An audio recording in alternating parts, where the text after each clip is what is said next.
हाँ, जिंदगी क्या है, जीवन क्या है, और जीवन की दौड़ में दौड़े चले जा रहे हैं, कहाँ से आए हैं, कहाँ जाना है, बहुत इसलिए कुछ समझ नहीं आता। बहुत ठीक है। कहाँ से आए हैं, कहाँ जाना है, यह नहीं समझ में आता, लेकिन आपको पाना क्या है, आपकी चाह का विषय क्या है, यह समझ में आता है क्या? गुरु जी, जो चाहते हैं वो मिलता नहीं है, जो मिलता है वो चाहते नहीं है, कुछ समझ में आता नहीं है। सुनिए, जीव की चाह का, जीव माने हम आप जो प्राणी हैं, उनकी चाह का विषय है ऐसा जीवन जहाँ मौत की छाया न पहुँच सके, मृत्यु के चपेट से विमुक्त होकर सदा के लिए नित्य होकर शेष रह सको, मृत्युंजय होकर। चाह का असली विषय यही है। मृत्यु से बचना चाहता है, मृत्युंजय होकर रहना चाहता है। सार्वभौम सिद्धांत। इसी को कहा गया असतो मां सद्गमय। ना समझी अज्ञता, मूर्खता, जड़ता के चपेट से मुक्त होना चाहता है। चिद्रूप अखंड ज्ञान स्वरूप होकर जीव शेष रहना चाहता है। तमसो मां ज्योतिर्गमय। जो कुछ दैहिक, दैविक, भौतिक ताप, वेदना, कष्ट है, उससे मुक्त होना चाहता है, आनंद होकर शेष रहना चाहता है। असतो मां सद्गमय, तमसो मां ज्योतिर्गमय, उसी का नाम मृत्यु है। मृत्यु माने यहाँ दुख। मृत्यु और मां अमृतम गमय, अर्थात जीव का जो असली स्वरूप है उसी को जीव पाना चाहता है। वहीं से आया है, वहीं जाना भी चाहता है। आपके प्रश्न का तीनों का उत्तर हो गया। अर्थात मृत्यु, जड़ता, दुख से विनिर्मुक्त सच्चित आनंद होकर जीव शेष रहना चाहता है। सच्चिदानंद तत्व से ही आया है, सच्चिदानंद तत्व को ही पाना चाहता है, वहीं जाना चाहता है। भ्रम के कारण उस सच्चिदानंद तत्व को वरण न करके और जगत को वरण कर रहा है। जैसे कोई व्यक्ति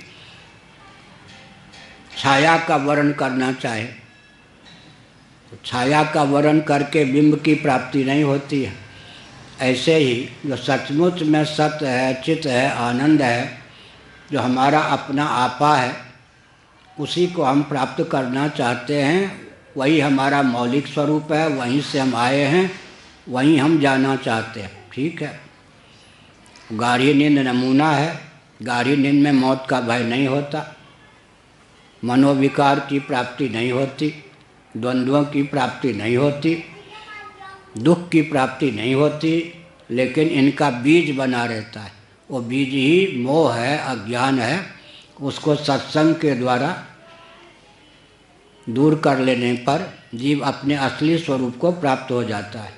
दूसरी बात यह है कि प्रत्येक अंश अपने अंशी की ओर आकृष्ट होता है। ये तो मालूम है। जो भी पार्थिव वस्तु है, पुष्प इत्यादि, उसके आकर्षण का क्षेत्र पृथ्वी है। फूल टूटे, फल टूटे, पत्ता टूटे तो या यहीं पर एक फल को बल और वेग पूर्वक पकड़ के ऊपर फेंक दें तो बल और वेग के निरस्त होने पर पृथ्वी की ओर आकृष्ट होगा, क्योंकि वो पार्थिव है। जो कुछ गंधयुक्त वस्तु है वो पृथ्वी का कार्य है। गंधवती पृथ्वी के प्रति पार्थिव वस्तुओं का आकर्षण होता है। जल की धारा 70 मंजिल ऊपर, 110 मंजिल ऊपर भी जिस भवन को ढहा अमेरिका में आतंकवादियों ने 110 मंजिल का था, 110वीं मंजिल पर भी यांत्रिक विधा का आलम्बन लेकर जल पहुंचाया जा चुका है। वहाँ भी जल से परिपूर्ण टोटी को खोलेंगे तो जल की धारा नीचे आएगी, क्योंकि वो अंश है, अंश या समुद्र।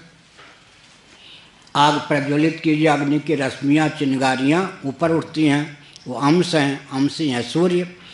तो जीव के आकर्षण का विषय उसका जो अंशी सरीखा परमात्मा मौलिक स्वरूप, प्रत्येक अंश का असली रूप अंशी ही होता है। जीव का जो मौलिक स्वरूप है, वास्तविक स्वरूप है, उसी के प्रति इसका आकर्षण है। समझ गए? कहाँ से आए? परमात्मा से आए। कहाँ जाना चाहते हैं? परमात्मा को जाना चाहते हैं। चाहते किसको हैं? उसी परमात्मा को चाहते हैं। भटकते क्यों हैं? बहुत बढ़िया स्वामी रामतीर्थ जी ने कथा सुनाई।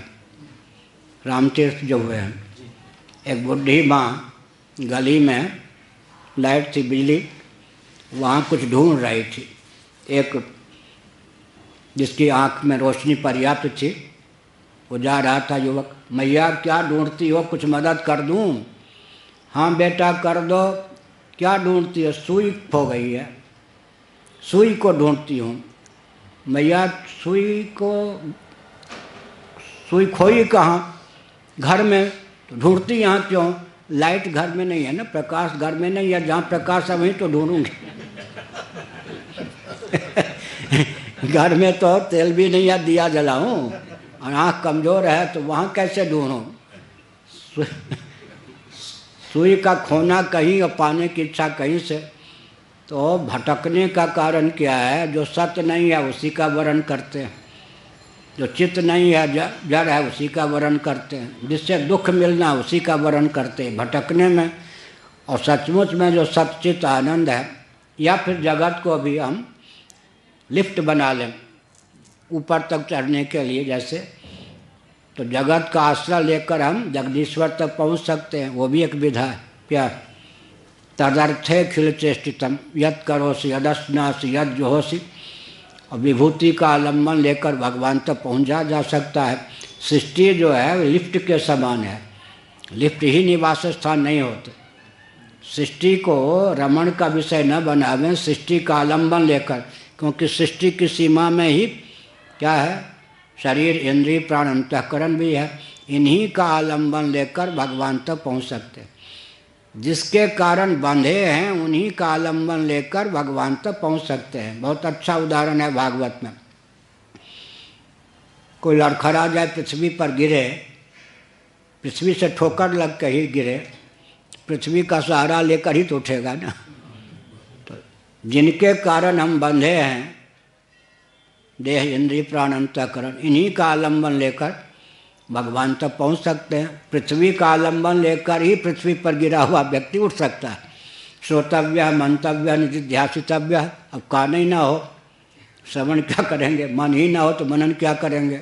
बुद्धि ही ना हो तो निधिध्यासन, ध्यान क्या करेंगे? इन्हीं का अक्लिष्ट उपयोग करके योग दर्शन ने बताया। प्रमाण, विपर्याय, विकल्प, निद्रा, स्मृति, 5 प्रकार की चित्त वृत्तियाँ हैं। फिर योग दर्शन ने कहा कि 5 प्रकार की चित्त वृत्ति का 2 प्रकार से उपयोग होता, क्लिष्ट और अक्लिष्ट। जैसे विभीषण को रावण ने लात मार दी, यह घटना तो बहुत होती है। कभी पिता मार देते हैं लात, कभी बड़े भाई मार देते हैं, कभी कभी पति मार दे पत्नी को, आजकल पति भी मार दे पति को लात। लेकिन लात खाने का अक्लिष्ट उपयोग किया। आपने बड़े भाई हो, लात मार दी, ये मेरी ममता पर आपने प्रहार किया, मैं चलता हूँ राम जी के पास। हो गया ना। अर्जुन के विषाद का उपयोग क्या हो गया? प्रसाद में विषाद योग बन गया ना। और सामान्य व्यक्ति का जो प्रसाद है, आह्लाद है, वो भोग बन जाता है, रोग बन जाता है। तो गढ़हित भाव का भी हम उपयोग कर सकते हैं। क्या? अक्लिष्ट उपयोग। इसी प्रकार से जीवन का अक्लिष्ट उपयोग करें भगवत प्राप्ति के लिए। अक्लिष्ट उपयोग क्या है? सुनने की क्षमता तो है ना कान में, भगवान को सुनेंगे, अक्लिष्ट उपयोग हो गया। मन में मनन करने की क्षमता है, अब संसार का ही मनन करते रहेंगे तो काम नहीं बनेगा, भगवान का मनन करेंगे। बुद्धि में, चित्त में ध्यान करने की क्षमता है, हम भगवान का ध्यान करेंगे तो तर जाएंगे। जिनके कारण बंधे हैं उन्हीं का आलम्बन लेकर मुक्त हो सकते हैं। सृष्टि बनी है बंधन के लिए नहीं, मुक्ति के लिए। कल हमने बताया था। बहुत समय हो गए, 1-2 प्रश्न और अधिक से अधिक।